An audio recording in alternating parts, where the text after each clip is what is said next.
I think that really is the crux of what we're doing here.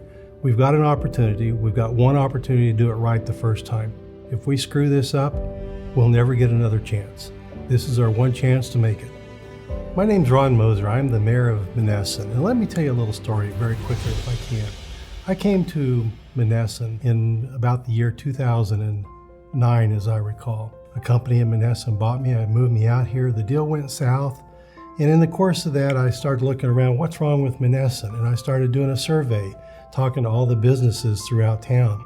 There's lots of things, ideas they had, but two of them really stood out to me. One was blight, and the other was drugs and crime. Well, blight is something that anybody can take on, at least so I thought. I started collecting garbage from around State Road in Tyrol. The more I collected, the more it came back, and pretty soon it got to the point that it was just clearer to me that the problem of blight is much bigger than just trash on the side of the road.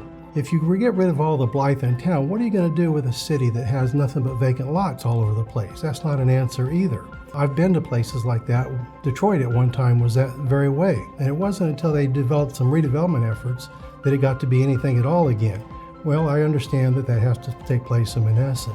We organized a meeting to Pittsburgh in order to meet with CMU in East Liberty. The bottom line was it was a meeting in order to gain some understanding about what can be done and what has been done by other people, what worked, what didn't work, and we came back much smarter than when we left. This trip was attended by a number of people that included religious leaders and just leaders in the community in general that had a vital stake in an understanding of the history of Monessen. So here we are today. We've completed our trip. We are now evaluating the opportunities that we have presented to us, and we're working with our county commissioners in order to start removing blight, and we're off to the races. I think it is absolutely critical that we involve the community, that the community understands what we're doing.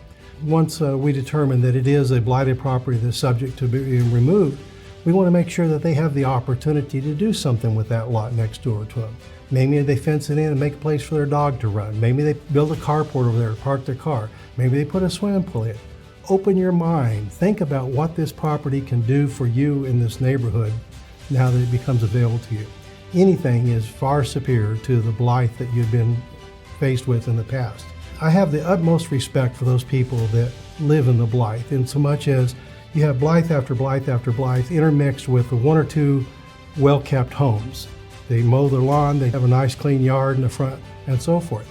You remove the blight from around them, maybe it's not quite as nice and pretty of an oasis as you thought it was when you're comparing it against blight, but rather maybe they have a problem with the siding in the back or a problem with windows in the back or something.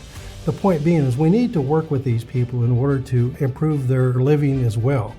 In the end, it's all about what I've been saying as part of my whole philosophy for doing everything.